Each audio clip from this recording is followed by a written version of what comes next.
Bonjour l'Afrique, ici Business Africa, je suis Ignatius Anor. Au sommaire, la Zambie s'engage à obtenir un programme avec le Fonds monétaire international au fur et à mesure de l'avancement des négociations. Un économiste basé à Lusaka nous donne les dernières nouvelles.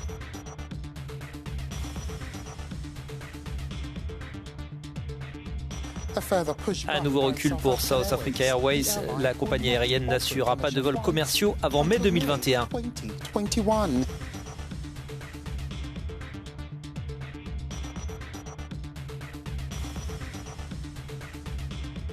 Enfin, la plateforme africaine de commerce électronique Jumia envisage de coopérer avec des fournisseurs chinois pour stimuler les ventes pendant la pandémie.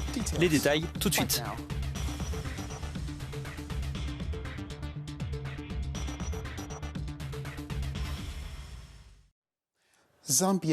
Les négociations de la Zambie avec le Fonds monétaire international progressent.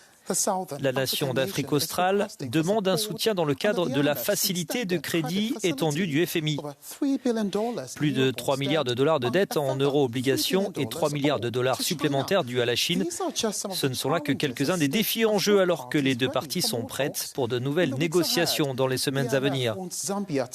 Le FMI souhaite que la Zambie clarifie sa dette et mette en place des mesures d'austérité avant de retrouver un économiste basé à Lusaka, le point sur la feuille de route. La Zambie négocie une aide financière auprès du Fonds monétaire international pour alléger le remboursement de sa dette. Le 4 mars, l'institution de Bretton Woods annonçait qu'un accord pourrait être trouvé si le pays d'Afrique australe entame des réformes. Durant les 3 semaines de négociations, le FMI s'est proposé de continuer à soutenir l'économie tout au long de la pandémie en attendant des résultats de la politique économique zambienne. Parmi les défis à relever, l'assainissement budgétaire afin de corriger les déséquilibres, la multiplication des recettes fiscales pour atteindre les objectifs de développement, renforcer la bonne gouvernance et une meilleure utilisation des ressources publiques, notamment la transparence de la dette et des dépenses. De plus, le FMI suggère que la hausse des prix du cuivre devrait également fournir des ressources supplémentaires pour faciliter un ajustement de la dette.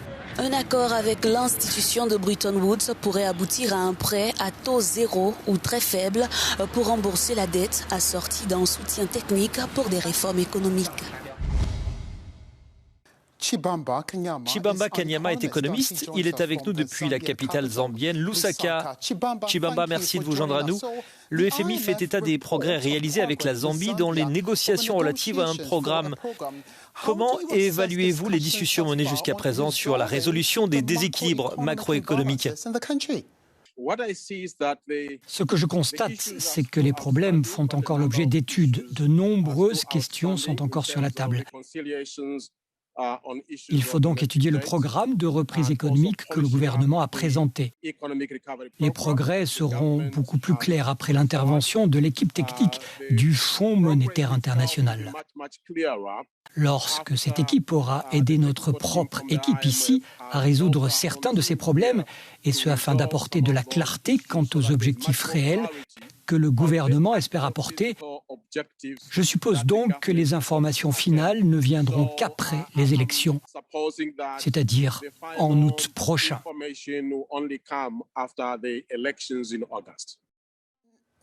Le fonds souhaite une relative transparence sur les dettes. Dans quelle mesure cette transparence est essentielle et qu'apporterait selon vous un éventuel accord avec l'institution de Bretton Woods pour la protection sociale des Zambiens ?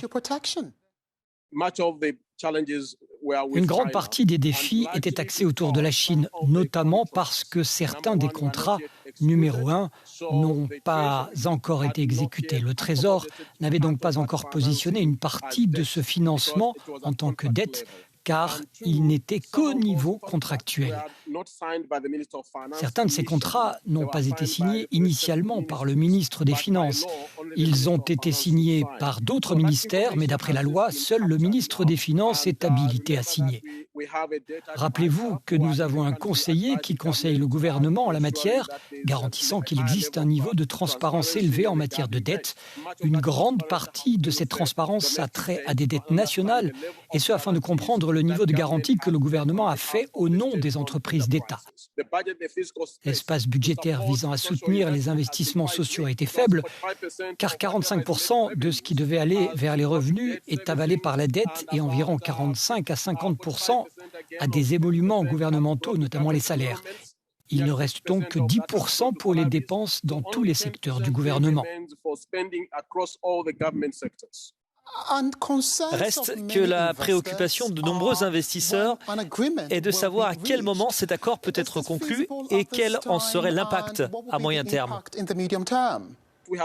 Nous avons déjà fait défaut à 2 reprises en termes de paiement des taux d'intérêt sur les dettes existantes. D'autres créanciers doivent également être payés. Donc, le gouvernement a décidé d'agir par défaut à ce sujet via des capitaux propres. Et ainsi, plus il le fait, plus cela prend du temps pour atteindre l'équilibre fiscal et avoir des bonnes réserves. Comme vous le savez, nos réserves représentent un risque énorme pour le moment. Les investisseurs examinent le niveau des réserves et agissent en conséquence. Les entrées de capitaux en Zambie ont été un peu compromises au cours de ces dernières années. L'investissement dans les bons du Trésor ou les titres gouvernementaux a été assez faible, principalement parce que les investisseurs sont très préoccupés par la stabilité de l'économie. Et comme nous l'avons vu, le taux de change est vraiment contre la monnaie locale. Nous avons affronté une dévaluation d'environ 33% en l'espace d'une année, ce qui a poussé nos prix à la hausse, nos prix des biens et des services. Et c'est un risque politique. En termes de calendrier, rappelez-vous que nous avons maintenant une équipe technique du FMI qui peut venir en Zambie vers avril. Mais en mai, nous avons le cabinet qui sera dissous et il n'y aura pas de ministre des Finances pour prendre des décisions clés pendant environ 3 mois avant les élections. Et cela compromet la vitesse à laquelle nous pouvons faire un accord avec le FMI. C'est la raison pour laquelle je prévois que le délai imparti pour toutes ces conclusions interviendra après les élections du mois d'août.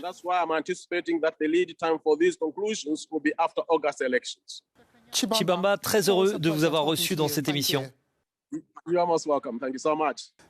Cela fait presque 1 an que la flotte de South Africa Airways est clouée au sol. La compagnie aérienne, à court d'argent, cherchait à prendre son envol, mais cet objectif a été reporté une nouvelle fois. La compagnie aérienne nationale sud-africaine a annoncé que tous les vols intérieurs régionaux étaient reportés au moins jusqu'au 30 avril et jusqu'au 30 octobre pour les longs courriers. Ses dirigeants attribuent cette décision à la pandémie. Il faut dire que les compagnies aériennes africaines ont perdu la somme astronomique de 10,21 milliards de dollars en 2020. Cette estimation a été publiée dans un rapport de la Commission économique pour l'Afrique et l'Association des compagnies aériennes africaines. South African Airways a encore une fois repoussé la date de son redémarrage. Cloués au sol depuis près d'1 an, les avions de la compagnie sud-africaine ne reprendront du service qu'en mai 2021 pour les vols domestiques et régionaux et pas avant novembre 2021 pour les trajets internationaux.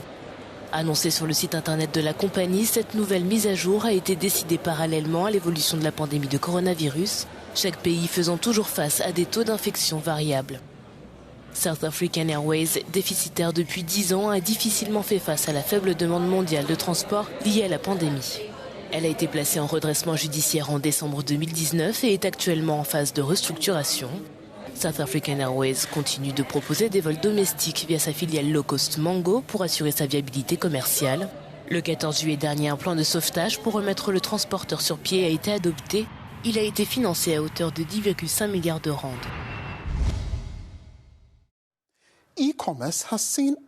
Le commerce électronique a connu une hausse grâce à la pandémie. Qu'il s'agisse de produits alimentaires, de vêtements ou de produits essentiels, le monde en ligne a offert une incroyable opportunité aux entreprises locales en Afrique. C'est pourquoi un rapport de la Banque mondiale estime que les ventes en ligne ne sont plus une option, mais une nécessité. Jumia, la version africaine du chinois Alibaba, a multiplié par 4 ses ventes d'articles d'épicerie uniquement en 2020. Et apparemment, ce n'est que le début. Jumia, la plateforme africaine de vente en ligne, mise sur la Chine pour booster son activité en cette période de coronavirus propice au secteur. Les restrictions liées à la lutte contre la pandémie ayant poussé des consommateurs à se tourner vers le numérique. La plateforme, présentée comme l'Alibaba du continent, opère actuellement dans 14 pays d'Afrique et comptait environ 6,8 millions d'utilisateurs actifs au 30 juin 2020. Pour Apurva Kumar, vice-président exécutif des services logistiques du site, les fournisseurs chinois aideraient à satisfaire les besoins quotidiens des clients en leur offrant une grande variété de produits à des prix abordables. La relation entre la Chine et la plateforme est déjà sur les rails. La preuve, les technologies actuellement utilisées par Jumia, de même que sa base logistique, s'inspirent fortement de l'expérience chinoise. Le leader du e-commerce africain créé en 2012 au Nigeria devrait continuer à enregistrer de bons résultats cette année. Un retour en grâce pour une société dont les pertes s'élevaient à 246 millions de dollars en 2019.